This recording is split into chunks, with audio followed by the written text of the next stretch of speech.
Some crops are fashionable. They appear in glossy seed catalogs. They take beautiful pictures. They sound exciting when people talk about rare varieties, gourmet harvests, and trendy garden ideas. And then there is the potato. Simple. Ordinary. Unromantic, some people would say. But Hubert has learned something that history has already proven many times. When life becomes difficult, ordinary food becomes extraordinary. A potato does not need to impress anyone.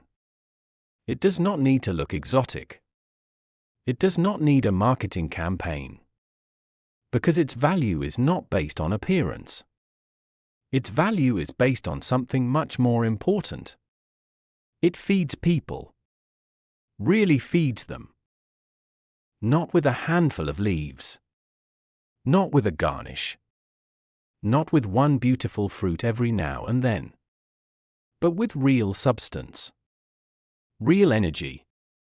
Real harvest. Real possibility. That is why this video matters. Because today, we are talking about one of the most powerful crops humanity has ever grown, and one of the most underestimated. The potato revolution was never just about farming. It was about survival. It was about population growth. It was about resilience. It was about what happens when one plant gives ordinary families a reliable source of food in a small amount of space. And even today, in a world full of technology, expensive systems, and complicated food supply chains, Hubert believes the potato still has something to teach us. Maybe more than ever.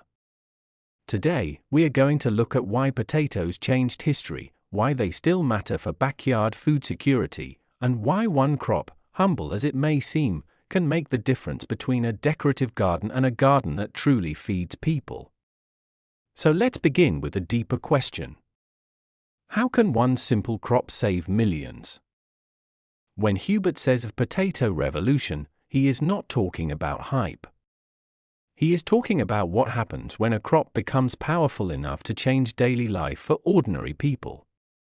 A true food revolution does not begin in laboratories or advertisements. It begins when a plant becomes so useful, so productive, and so dependable that families begin building their lives around it. That is exactly what happened with potatoes. For countless people across different countries and different centuries, potatoes became more than a vegetable. They became security. A crop that could produce real calories in a relatively small area. A crop that could be stored. A crop that could feed children, workers, the elderly, and entire households. A crop that gave poor families a fighting chance. That matters more than people sometimes realize today. Modern food culture often focuses on variety, novelty, and beauty. And there is nothing wrong with that. Hubert loves variety too. But when people are hungry, they do not need novelty first. They need food that works. And potatoes work. This is why the potato deserves far more respect in the modern garden than it often receives. It is not just another root crop. It is one of the clearest examples in history of a plant that transformed the relationship between land and survival. When one crop can produce a great deal of edible food from a relatively modest area, it changes what a garden can mean. It changes what a backyard can mean. It changes what a family can expect from the soil. That is the heart of the potato revolution. And that is why Hubert believes it still deserves a central place in any serious conversation about self-reliance and food security. Potatoes changed history because they changed the math of survival. That may sound like a strange sentence, but Hubert means it very literally. A family can admire a beautiful garden all day long, but history is moved by the crops that support human life in practical numbers. How much food can one piece of land produce? How many mouths can that land feed? How steady is that crop in imperfect conditions? How much nourishment can ordinary people get from it? These are the questions that shape history. Potatoes answered those questions in a powerful way. They gave people a crop that could produce large amounts of edible food underground. They offered calories in a concentrated, useful form. They allowed working families to get more food from limited land than many other traditional crops could offer under the same conditions. And when a crop helps people survive, populations grow. That is one reason potatoes became historically important. They did not just add variety to the table. They increased the carrying power of the land. In simple terms, land that could once support fewer people could support more. That changes villages. It changes labor. It changes migration. It changes economies. It changes generations. Now, Hubert is not saying potatoes were perfect or that any society should depend too heavily on one crop. History also teaches the danger of overdependence. But the point remains, the potato became powerful because it delivered real edible output where output mattered most. And that is exactly why it still deserves serious attention from anyone thinking about hunger, resilience, or what a productive backyard could actually become. The second trick is simple, but powerful: raise the garden up. Raised beds, elevated planters, and waste-friendly growing areas can change everything for older gardeners. When the soil comes up, the body does not have to go down so far. That means less bending, less kneeling, less strain on the back, less pressure on the knees, and often, better soil control too. Hubert does not believe every garden needs expensive construction.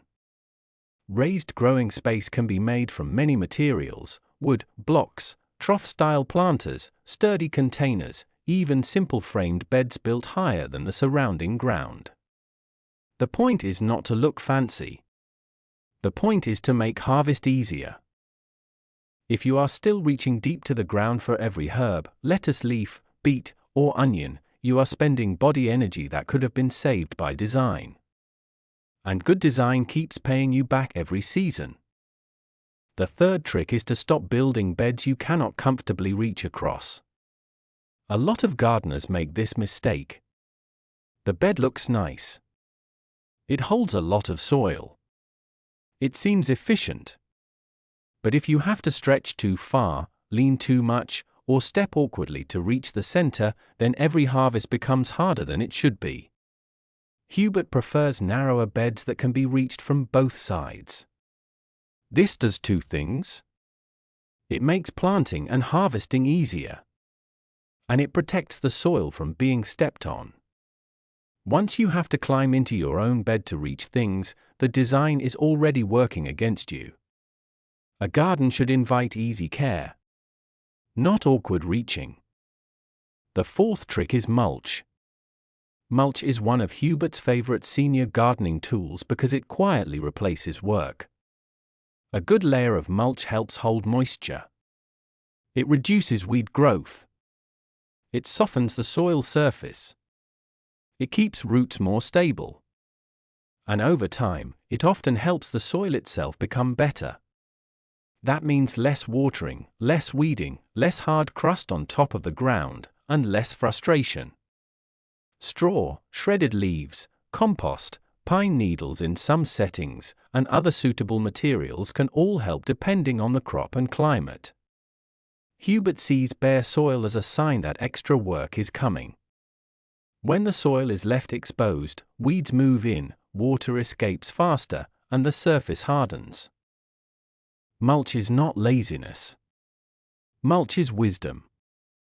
The fifth trick is to stop carrying water farther and more often than necessary.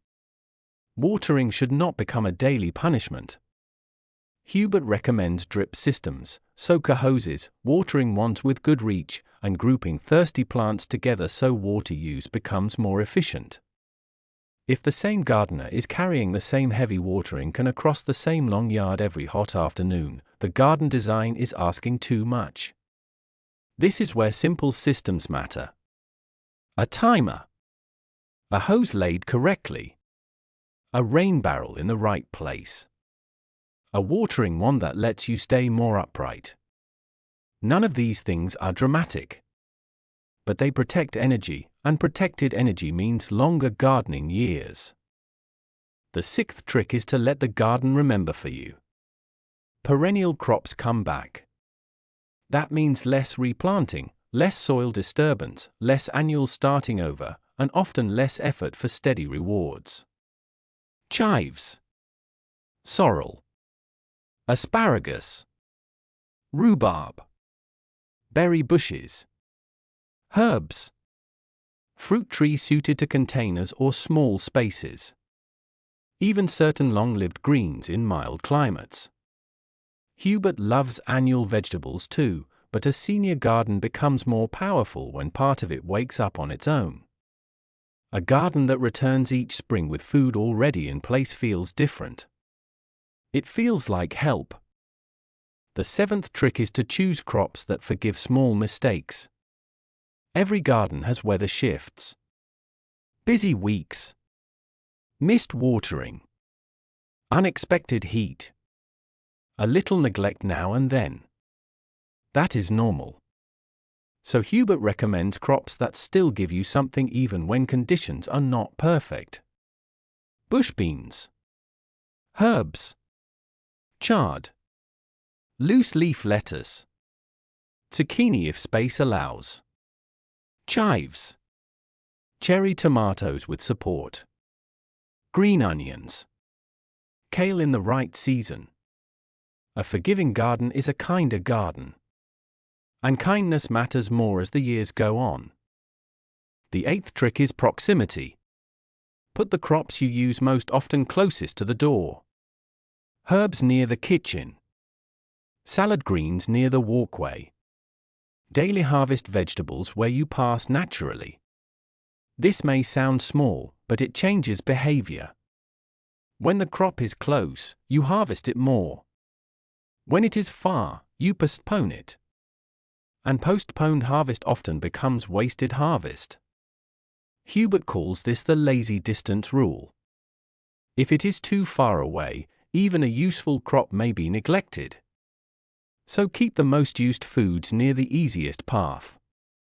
Food security is not only about growing something. It is about growing something that helps. Something that matters when prices rise. Something that matters when fresh produce is less available. Something that matters when you need substance more than variety. That is why potatoes support food security so well. They are familiar. They are flexible. They are satisfying. They can store reasonably well under the right conditions. And they fit into ordinary life. Hubert believes food security begins when the backyard stops being symbolic and starts becoming practical. A few herbs are lovely. A bowl of berries is beautiful. But a sack of potatoes changes the conversation. That is not a criticism of other crops. It is simply a recognition of what different crops do. Potatoes are not the whole answer to food security. But they are one of the clearest parts of it. Hubert does not distrust new ideas. But he has a deep respect for old answers that continue to work. Potatoes are one of those answers. They do not need to trend on social media to matter. They do not need to be rare to be valuable. They do not need to look impressive in a thumbnail to be worth planting. Hubert trusts potatoes because they have already survived the judgment of time. Generations used them. Families depended on them. Hard seasons proved them. And when a crop has proven itself over and over again in the real world, Hubert listens. That is why he trusts potatoes more than many fashionable crops that may be fun, interesting, or beautiful but do not carry the same foundational value. The strongest food systems are not built only on excitement. They are built on trust. Now let's come back to the big phrase in the title.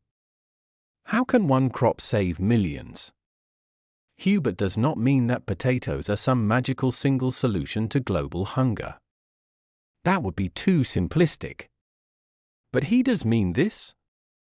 When a crop is productive, practical, adaptable, and accessible, it can help millions of people support themselves more effectively. And sometimes the biggest changes do not come from one giant answer. They come from millions of smaller places growing a little more real food. A backyard here. A village plot there. A small farm. A family garden. A container on a patio. A school garden. A relief planting project. A community food effort. Add enough practical production together, and the impact becomes enormous. That is how humble crops begin changing the world. Not all at once, but steadily. That is the kind of revolution Hubert believes in. One that begins in ordinary soil with ordinary hands.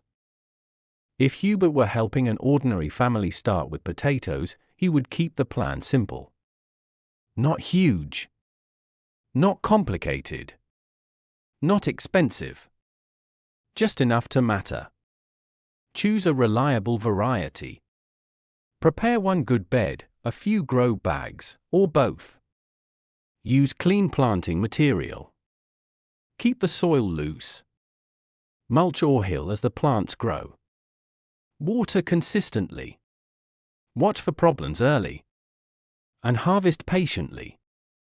That may not sound revolutionary. But when done well, it absolutely is. Because it turns the garden from an idea into a food source. And once a family experiences that for themselves, once they pull serious food from the ground with their own hands, their understanding of what the backyard can do changes forever. So, friends, what is the potato revolution really about? It is not about making one crop famous.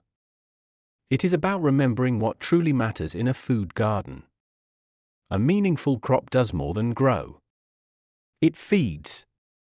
It stores. It supports. It steadies. It gives ordinary people a little more power over uncertain times. That is what potatoes have done before. And that is what they can still do now. Hubert believes every serious food-growing family should ask one honest question. Does my garden only look good, or can it truly help us? If the answer matters, then potatoes deserve a place in that conversation.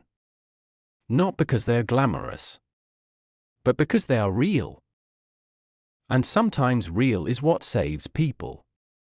If this video made you think differently about potatoes, subscribe to Lush Green Garden and join Hubert for more practical lessons on survival crops, backyard food systems, productive gardens, and growing food that truly matters. Until next time, take care of your soil, grow what feeds people well, and never underestimate the quiet power of an ordinary crop.